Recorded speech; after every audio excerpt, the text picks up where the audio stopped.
ಚಾಮರಾಜನಗರದಲ್ಲಿ ಈಗ ಕಿಚ್ಚನ್ನ ಹೆಚ್ಚು ಮಾಡಿದೆ ಗುಂಡಿನ ಸದ್ದು. ಮೂವರ ಮೇಲೆ ಅರಣ್ಯ ಸಿಬ್ಬಂದಿ ಫೈರಿಂಗ್ ಮಾಡಿದಂತ ಪ್ರಕರಣ ಏನಿದೆ. ಈಗ ಅರಣ್ಯ ಸಿಬ್ಬಂದಿ ಗುಂಡೇಟಿಗೆ ಮೂವರು ಬಲಿಯಾಗಿದ್ದಾರೆ. ಈ ಸಾವಿಗೆ ನ್ಯಾಯ ಸಿಗಬೇಕು ಅಂತ ಕುಟುಂಬಸ್ಥರು ಆಕ್ರೋಶವನ್ನ ವ್ಯಕ್ತಪಡಿಸ್ತಾ ಇರುವಂತದ್ದು. ಮೂವರ ಮೇಲೆ ಅರಣ್ಯ ಇಲಾಖೆ ಸಿಬ್ಬಂದಿ ಫೈರಿಂಗ್ ಮಾಡಿರುವಂತಹ ಪ್ರಕರಣ ಏನಿದೆ. ಗುಂಡೇಟಿಗೆ ಮೂವರು ಬಲಿಯಾಗಿದ್ದಾರೆ. ಅವರನ್ನ ನಂಬಿಕೊಂಡು ಕುಟುಂಬ ಇತ್ತು. ಕಳ್ಳ ಬೇಟೆಗಾರರು ಅಂತ ಪಟ್ಟ ಕಟ್ಟಿ ಆತ್ಮರಕ್ಷಣೆಗಾಗಿ ನಾವು ಫೈರಿಂಗ್ ಮಾಡಿದ್ವಿ ಅಂತ ಹೇಳ್ತಿದ್ದಾರೆ ಅರಣ್ಯ ಇಲಾಖೆ ಸಿಬ್ಬಂದಿ. ಪ್ರಕರಣ ಸಂಬಂಧ ಅರಣ್ಯ ಇಲಾಖೆ ಸ್ಪಷ್ಟನೆಯನ್ನ ನೀಡಬೇಕು. ಬೇಕು ಅಂತಲೇ ಮೂವರನ್ನ ವಶಕ್ಕೆ ಪಡೆದು ಅದಾದ ಮೇಲೆ ಫೈರಿಂಗ್ ಮಾಡಿದ್ದಾರೆ ಅಂತ. ಈಗ ಅವರು ಕಳ್ಳ ಬೇಟೆಗಾರರಲ್ಲ, ನಮ್ಮವರ ಸಾವಿಗೆ ನ್ಯಾಯ ಕೊಡಿ ಅಂತ ಕುಟುಂಬಸ್ಥರು ಆಕ್ರೋಶವನ್ನ ವ್ಯಕ್ತಪಡಿಸ್ತಾ ಇದ್ದಾರೆ. ಸರ್ಕಾರದ ವಿರುದ್ಧ ಕೂಡ ಅವರು ಆಕ್ರೋಶವನ್ನ ವ್ಯಕ್ತಪಡಿಸ್ತಾ ಇರುವಂತದ್ದು. ಇವರನ್ನೇ ನಂಬ್ಕೊಂಡು ನಾವು ಜೀವನ ಸಾಗಿಸ್ತಾ ಇದ್ದಿದ್ದಂಥದ್ದು. ನಮ್ಮ ಕುಟುಂಬಕ್ಕೆ ಆಧಾರ ಸ್ತಂಭಗಳಾಗಿದ್ದಂಥ ಮೂವರು ಏನಿದ್ದಾರೆ ಅವರೇ ಈಗ ಇಲ್ಲ ಅಂದಾಗ ಏನ್ ಮಾಡ್ಬೇಕು ನಾವು? ಶೂಟೌಟ್ ಕೇಸ್ ಹನೂರಿನಲ್ಲಿ ಹೋರಾಟ ಮುಂದುವರೆದಿದೆ. ಹನೂರು ಪೊಲೀಸ್ ಠಾಣೆ ಎದುರು ಗ್ರಾಮಸ್ಥರು ಪ್ರತಿಭಟನೆಯನ್ನ ಮುಂದುವರೆಸಿದ್ದಾರೆ. ಫೈರಿಂಗ್ ಮಾಡಿದವರ ಏನಿದ್ದಾರೆ ಅವರನ್ನ ವಜಾಗೊಳಿಸಬೇಕು ಅಂತ ಆಗ್ರಹಿಸ್ತಾ ಇರುವಂತದ್ದು. ಅರಣ್ಯಾಧಿಕಾರಿಗಳ ವಿರುದ್ಧ ಕಠಿಣ ಕ್ರಮಕ್ಕೆ ಬಿಗಿ ಪಟ್ಟನ್ನ ಹಿಡಿತಾ ಇದ್ದಾರೆ ಕುಟುಂಬಸ್ಥರು. ಹನೂರು ಠಾಣೆ ಎದುರು ರಾತ್ರಿ ಇಡೀ ಕುಟುಂಬಸ್ಥರು ಹೋರಾಟ ಮಾಡಿದ್ದಾರೆ. ತಡರಾತ್ರಿ ಪ್ರತಿಭಟನಾ ಸ್ಥಳಕ್ಕೆ ಹನೂರು ಶಾಸಕರು ಕೂಡ ಭೇಟಿ ನೀಡಿರ್ತಾರೆ. ಶೂಟೌಟ್ ಕೇಸ್ನಲ್ಲಿ ಹನೂರಿನಲ್ಲಿ ಹೋರಾಟ ನಡೀತಾ ಇದೆ. ಅರಣ್ಯ ಇಲಾಖೆ ಸಿಬ್ಬಂದಿಗಳು ಮಾತ್ರ ಅಲ್ಲಿಗೆ ಬಂದಿಲ್ಲ. ಏನಾಯ್ತು? ಅಥವಾ ಯಾರದು ತಪ್ಪು? ಅರಣ್ಯ ಇಲಾಖೆ ಸಿಬ್ಬಂದಿಗಳದ್ದೇ ತಪ್ಪಾಗಿದ್ರೆ ಶೂಟೌಟ್ ಮಾಡುವಂತ ಹಂತಕ್ಕೆ ಅವರು ಹೋಗಿದ್ದಾರೆ ಮೂವರಿಗೆ ಅಂದ್ರೆ ಅದಕ್ಕೆ ಉತ್ತರ ನೀಡಬೇಕಾಗುತ್ತೆ. ಸತ್ಯಾಸತ್ಯತೆಯನ್ನ ಹೊರಗೆ ತರಬೇಕು ಅಂತ ಕೆಲಸ ಆಗುತ್ತೆ ಅಂತ ಶಾಸಕ ಬೋರ್ಲಿಂಗಯ್ಯ ಅವರು ಹೇಳ್ತಾರೆ. ನುನಾಡ ಬಂದೂಕನ್ನ ಅರಣ್ಯ ಇಲಾಖೆ ಸಿಬ್ಬಂದಿ ಬಳಸಿ ಅವರನ್ನ ಶೂಟ್ ಮಾಡಿರುವಂತದ್ದು. ಇಬ್ರು ಅಲ್ಲೇ ಸ್ಥಳದಲ್ಲೇ ಮೃತಪಡ್ತಾರೆ. ಇನ್ನೊಬ್ಬ ತಪ್ಪಿಸ್ಕೊಂಡು ಹೋಗಿರ್ತಾನೆ, ಅವನು ಸಾವನ್ನಪ್ಪಿರುವಂತದ್ದು ಅಂತ ಈಗ ಗೊತ್ತಾಗ್ತಾ ಇದೆ. ಅವರನ್ನ ನಂಬ್ಕೊಂಡಿರುವಂತಹ ಕುಟುಂಬ ಈಗ ಆಕ್ರೋಶವನ್ನ ವ್ಯಕ್ತಪಡಿಸ್ತಾ ಇರುವಂತದ್ದು ಇದೆ. ಈ ಸಾವಿಗೆ ನ್ಯಾಯ ಸಿಗ್ಬೇಕು. ನ್ಯಾಯ ಸಿಗ್ಬೇಕು ಅಂದ್ರೆ ಯಾಕೆ ಶೂಟ್ ಮಾಡಿದ್ರು? ಅದರಲ್ಲೂ ಕಳ್ಳ ಬೇಟೆಗಾರರು ಅಂತ ಪಟ್ಟ ಕಟ್ಟಿರುವಂತದ್ದು ಇದು ಸರಿ ಇಲ್ಲ. ಅವರು ಕಳ್ಳ ಬೇಟೆಗಾರರಲ್ಲ, ಬೇಟೆಗೆ ಅಂತ ಹೋಗಿದ್ದಲ್ಲ. ಅವರು ಯಾಕೆ ಈ ರೀತಿಯಾಗಿ ಸುಳ್ಳು ಸುಳ್ಳು ಪಟ್ಟ ಕಟ್ತಾ ಇದ್ದಾರೆ ಅವ್ರಿಗೆ? ಈಗ ಅವ್ರು ಸಾವನ್ನಪ್ಪಿರುವಂತದ್ದಾಗಿದೆ. ಇದಕ್ಕೆ ನ್ಯಾಯ ಸಿಗಬೇಕಲ್ವಾ? ಶೂಟೌಟ್ ಮಾಡುವಂತ ಹಕ್ಕನ್ನ ಯಾರು ಕೊಟ್ಟರು ಅರಣ್ಯ ಇಲಾಖೆ ಸಿಬ್ಬಂದಿಗಳಿಗೆ? ಈಗ ಅಧಿಕಾರಿಗಳ ವಿರುದ್ಧ 103(1) ಅಡಿಯಲ್ಲಿ BNS ಕಾಯ್ದೆ ಅಡಿಯಲ್ಲಿ ದೂರನ್ನ ದಾಖಲು ಮಾಡಲಾಗಿರುವಂತದ್ದು. FIR ಅನ್ನ ದಾಖಲು ಮಾಡಲಾಗಿದೆ.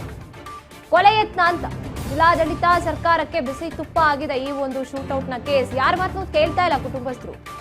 ಇವತ್ತು ಹನೂರಿನಲ್ಲಿ ರಸ್ತೆ ತಡೆ ನಡೆಸಿ ಹೋರಾಟ ಮಾಡ್ತಾ ಇರೋರು.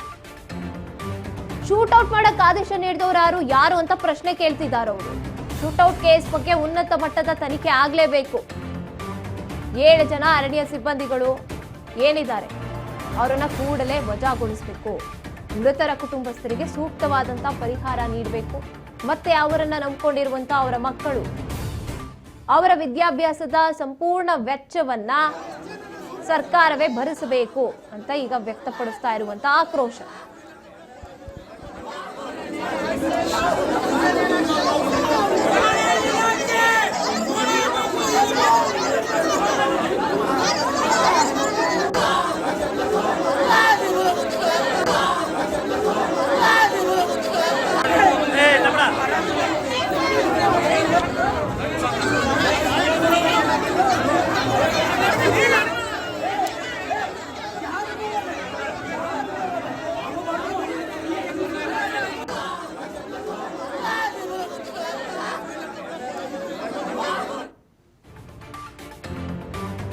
ಅರಣ್ಯ ಇಲಾಖೆ ಗುಂಡಿಗೆ ಮೂವರು ಬಲಿಯಾಗಿರುವಂತಹ ಪ್ರಕರಣ ಏನಿದೆ. ಅರಣ್ಯ ಇಲಾಖೆ ಅಧಿಕಾರಿಗಳ ವಿರುದ್ಧ FIR ಕೂಡ ದಾಖಲಾಗಿದೆ.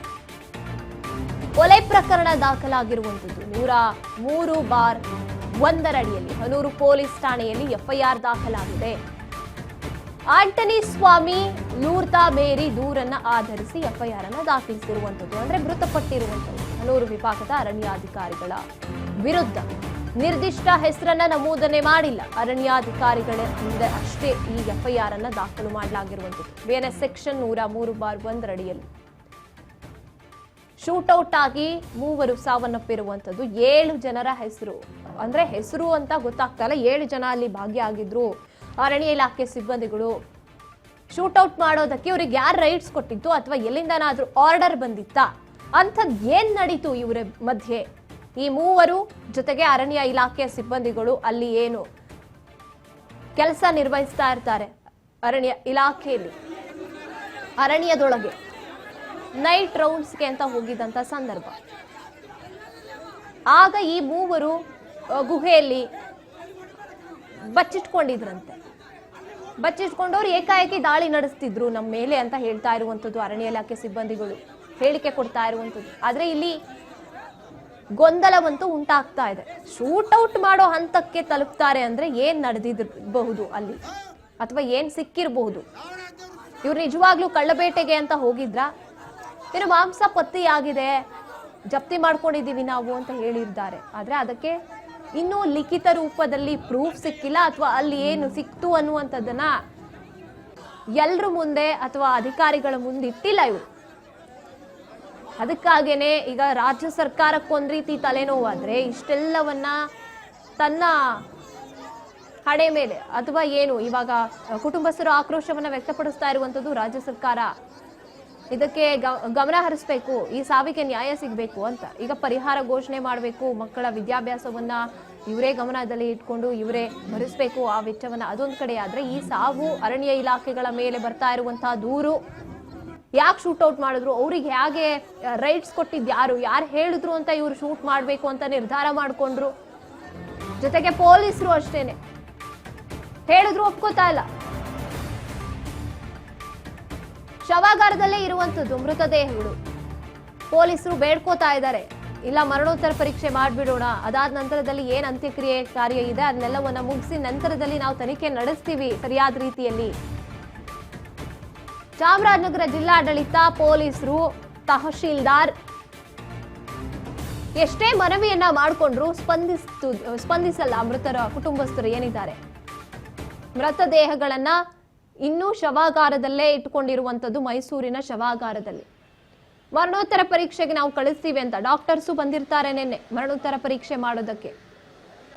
ಆದ್ರೆ ಇವರು ಕುಟುಂಬಸ್ಥರು ಸಹಿ ಹಾಕ್ಬೇಕಾಗುತ್ತೆ ಮರಣೋತ್ತರ ಪರೀಕ್ಷೆಗೆ ನಮ್ಮ ಒಪ್ಪಿಗೆ ಇದೆ ಅಂತ. ಆದ್ರೆ ಸೈನ್ ಹಾಕೋಕೆ ತಯಾರಿಲ್ಲ ಕುಟುಂಬಸ್ಥರು. ಇಲ್ಲಿಗೆ ಬಂದ ಅಧಿಕಾರಿಗಳು ಯಾರಿದ್ದಾರೆ ಅವ್ರನ್ನ ವಜಾಗೊಳಿಸೋದೋ ಅಥವಾ ಅವ್ರಿಗೆ ತಕ್ಕ ಶಿಕ್ಷೆ ಆಗೋದೋ ಅಥವಾ ಯಾಕೆ ಈ ರೀತಿಯಾಗಿ ಮಾಡಿದ್ರು ಅಂತ ಅವ್ರ ಕಡೆಯಿಂದ ಉತ್ತರ ಬರೋವರೆಗೂ ಸರ್ಕಾರ ಒಂದು ಅಧಿಕೃತವಾದಂತ ಘೋಷಣೆಯನ್ನ ಮಾಡೋವರೆಗೂ, ಅಂದ್ರೆ ತಪ್ಪಿತಸ್ಥರಿಗೆ ಶಿಕ್ಷೆ ಮಾಡ್ತೀವಿ ಅಂತ ಘೋಷಣೆ ಮಾಡಬೇಕು, ಪರಿಹಾರವನ್ನ ಘೋಷಣೆ ಮಾಡಬೇಕು, ನಿಮ್ಮ ಮಕ್ಕಳ ವಿದ್ಯಾಭ್ಯಾಸವನ್ನ ನಾವೇ ಜವಾಬ್ದಾರಿಯಿಂದ ನಡೆಸ್ಕೊಂಡು ಹೋಗ್ತೀವಿ, ಅದಕ್ಕೆ ಬೇಕಾಗಿರುವಂತ ವೆಚ್ಚವನ್ನ ಭರಿಸ್ತೀವಿ ಅಂತ ಹೇಳಿಕೆ ಕೊಡಬೇಕು ಅಧಿಕೃತವಾಗಿ. ಅರಣ್ಯ ಇಲಾಖೆಯಿಂದ ಒಂದು ಸ್ಪಷ್ಟನೆ ಬೇಕು. ಈ ಸಾವಿಗೆ ನ್ಯಾಯ ಸಿಗೋವರೆಗೂ ಕೂಡ ನಾವು ನಮ್ಮ ಈ ಒಂದು ಹೋರಾಟವನ್ನ ಕೈ ಬಿಡೋಲ್ಲ, ಹಾಗೇನೆ ಮರಣೋತ್ತರ ಪರೀಕ್ಷೆಗೂ ನಾವು ಒಪ್ಪಿಗೆನ ಸೂಚನೆ ಕೊಡೋದಿಲ್ಲ ಅಂತ ಹೇಳ್ತಿದ್ದಾರೆ. ಸೈನ್ ಹಾಕೋದಿಲ್ಲ ನಾವು ಅಂತ ಹೇಳ್ತಾ ಇರುವಂತದ್ದು. ಎಸ್ ನಮ್ಮ ಪ್ರತಿನಿಧಿ ಪುಟ್ಟಸ್ವಾಮಿ ಹೆಚ್ಚಿನ ಮಾಹಿತಿಯನ್ನ ನೀಡ್ತಾ ಹೋಗ್ತಾರೆ. ಈಗಾಗಲೇ ಪುಟ್ಟಸ್ವಾಮಿ 1 ದಿನ ಕಳೆದು ಹೋಗ್ತಾ ಇದೆ, ಇನ್ನೂ ಒಪ್ಕೋತಾ ಇಲ್ಲ. ಯಾರೇ ಮನವೊಲಿಸೋ ಪ್ರಯತ್ನ ನಡೆದ್ರೂ ಕೂಡ ಎಸ್ ಅವ್ರ ಆಕ್ರೋಶ ನಮಗೂ ಅರ್ಥ ಆಗುತ್ತೆ, ಆದ್ರೆ ಇದಕ್ಕೊಂದು ಸ್ಪಷ್ಟನೆಯನ್ನ ನೀಡಬೇಕಾಗಿರುವಂತ ಅಧಿಕಾರಿಗಳು ಮಾತ್ರ ಸೈಲೆಂಟ್ ಆಗಿದ್ದಾರೆ ಅಂತ. ಖಂಡಿತ ಗಾಯತ್ರಿ, ಏನಂತ ಹೇಳಿದ್ರೆ ನಿನ್ನೆ ನಡೆದಂತಹ ಶೂಟೌಟ್ ಪ್ರಕರಣಕ್ಕೆ ಸಂಬಂಧಿಸಿದಂತೆ ನಿನ್ನೆಯಿಂದನೂ ಕೂಡ ಜಿಲ್ಲಾಡಳಿತ ಒಂದಲ್ಲ ಒಂದು ರೀತಿಯಲ್ಲಿ ಪ್ರಯತ್ನವನ್ನ ಮಾಡ್ತಾ ಇದೆ ಯಾರು ಸಂಬಂಧಿಕರ ಜೊತೆಯಲ್ಲಿ. ಏನಂತ ಹೇಳಿದ್ರೆ ಏನ್ ಪೋಸ್ಟ್ ಮಾರ್ಟಮ್ ಆಗ್ಬೇಕು, ಬಾಡಿಗಳು ಪೋಸ್ಟ್ ಮಾರ್ಟಮ್ ಆಗ್ಬೇಕು, ಅದಕ್ಕೆ ಸಹಿಯನ್ನ ಪಡ್ಕೋಬೇಕು. ಸಹಿಯನ್ನ ಪಡೆಯುವಂತಹ ನಿಟ್ಟಿನಲ್ಲಿ ಯಾವ ಸಂಬಂಧಿಕರು 3 ಜನ ಏನು ಮೃತರಾಗಿದ್ದಾರೆ, ಸೊ ಆ ಕುಟುಂಬಸ್ಥರು ಯಾರು ಕೂಡ ಸಹಿಯನ್ನ ಆಗ್ತಾ ಇಲ್ಲ. ಸೊ ಒಂದು ಕಡೆ ತಹಸೀಲ್ದಾರ್ ಅವರು ಮನವೊಲಿಸುವಂತ ಪ್ರಯತ್ನವನ್ನ ಮಾಡಿದ್ರು, ಪೊಲೀಸ್ ಇಲಾಖೆಯು ಕೂಡ ಮನವೊಲಿಸುವಂತ ಪ್ರಯತ್ನವನ್ನ ಮಾಡಿದ್ರು. ಸೊ ಇದ್ರೂ ಕೂಡ ಯಾರ ಮಾತಿಗೂ ಕಿಮ್ಮತ್ತನ್ನ ಕೊಡದೇನೆ ಸೊ ನಮಗೆ ನ್ಯಾಯ ಬೇಕು ಅಂತಕ್ಕಂಥದ್ದು ಅವರ ಒಂದು ಹೋರಾಟ ಆಗಿರ್ತಕ್ಕಂಥದ್ದು. ಯಾವ ರೀತಿ ನ್ಯಾಯ ಅಂತ ಹೇಳಿದ್ರೆ ಇವ್ರಿಗೆ ಶೂಟೌಟ್ ಮಾಡಲು ಯಾರು ಪರ್ಮಿಷನ್ ಕೊಟ್ಟಿತ್ತು, ಸೊ ಮೊದಲು ಶೂಟೌಟ್ ಮಾಡುವ ಮೊದಲು ಏನಾದ್ರೂ ಪ್ರಾಣಿಗಳನ್ನ ಹತ್ಯೆ ಮಾಡುವಂತಹ ನಿಟ್ಟಿನಲ್ಲಿ ಏನಾದ್ರೂ ಇವರು ಪ್ರಕ್ರಿಯೆಯನ್ನ ಕೈಗೊಂಡಿದ್ರೆ ಸೊ ಇವ್ರಿಗೆ ಗಾಳಿಯಲ್ಲಿ ಗುಂಡನ್ನ ಹಾರಿಸ್ಬೇಕಾಗಿತ್ತು. ಸೊ ಅದನ್ನ ಬಿಟ್ಟು ಇವರು ನೇರವಾಗಿ ಅವ್ರು ಸಾವು ಆಗುವಂತಹ ಭಾಗಕ್ಕೆ ನೇರವಾಗಿ ಶೂಟ್ ಮಾಡಿದ್ದಾರೆ ಅಂತ ಹೇಳಿದ್ರೆ ಇವರಿಗೆ ಪರ್ಮಿಷನ್ ಕೊಟ್ಟಂತವ್ರು ಯಾರು ಅಂತಕ್ಕಂಥದ್ದು ಇವರ ಪ್ರಶ್ನೆ ಆಗಿರ್ತಕ್ಕಂಥದ್ದು. ಸೊ ಅದರ ಜೊತೆಯಲ್ಲಿ ಇವರು ಶೂಟೌಟ್ ಮಾಡುವ ಅರಣ್ಯ ಇಲಾಖೆ ಶೂಟೌಟ್ ಮಾಡುವ ಮೊದಲು ಜಿಲ್ಲಾಡಳಿತಕ್ಕೆ ಅಥವಾ ಜಿಲ್ಲಾಧಿಕಾರಿಗಳಿಗೆ ಮಾಹಿತಿಯನ್ನ ಕೊಡ್ಬೇಕಾಗ್ತದೆ, ಅವರು ಪರ್ಮಿಷನ್ ಕೊಡ್ಬೇಕಾಗ್ತದೆ. ಸೊ ಈಗಿದ್ದಂತಹ ಸಂದರ್ಭದಲ್ಲೂ ಕೂಡ ನೇರವಾಗಿ ಸಾಯಿಸಿದಂತ ಅಂತಂದ್ರೆ ಹತ್ಯೆಯನ್ನ ಮಾಡ್ತಕ್ಕಂಥದ್ದು ಯಾವ ಕಾರಣಕ್ಕಾಗಿ ಇವರಿಗೆ 302 ಅಡಿಯಲ್ಲಿ ಕೇಸ್ ದಾಖಲಾಗಬೇಕು, 7 ಜನ ಅಧಿಕಾರಿಗಳನ್ನ ಅಮಾನತು ಮಾಡಬೇಕು ಅಂತಕ್ಕಂಥದ್ದು ಕೂಡ ಇವರ ಬೇಡಿಕೆ ಆಗಿರ್ತಕ್ಕಂಥದ್ದು. ಅದ್ರ ಜೊತೆಯಲ್ಲಿ ಪರಿಹಾರವೂ ಕೂಡ ಸಿಗ್ಬೇಕು ಅಂತಂದ್ರೆ ಯಾವ ರೀತಿಯ ಪರಿಹಾರ ಅಂತ ಹೇಳಿದ್ರೆ, ಸೊ ಮನೆಯ ಕುಟುಂಬಸ್ಥರಿಗೆ ಅವರ ಮಕ್ಕಳುಗಳ ಎಜುಕೇಶನ್ ಏನಿದೆ ಆ ಎಜುಕೇಶನ್ ಜವಾಬ್ದಾರಿಯನ್ನ ಸಂಪೂರ್ಣವಾಗಿ ಸರ್ಕಾರವನ್ನೇ ಹೊರಬೇಕು. ಅದರ ಜೊತೆಯಲ್ಲಿ ಕುಟುಂಬದ ನಿರ್ವಹಣೆಗೋಸ್ಕರ ಪರಿಹಾರವನ್ನು ಕೂಡ ಕೊಡಬೇಕು ಅಂತಕ್ಕಂಥದ್ದು ಇವರ ಬೇಡಿಕೆ ಆಗಿರ್ತಕ್ಕಂಥದ್ದು.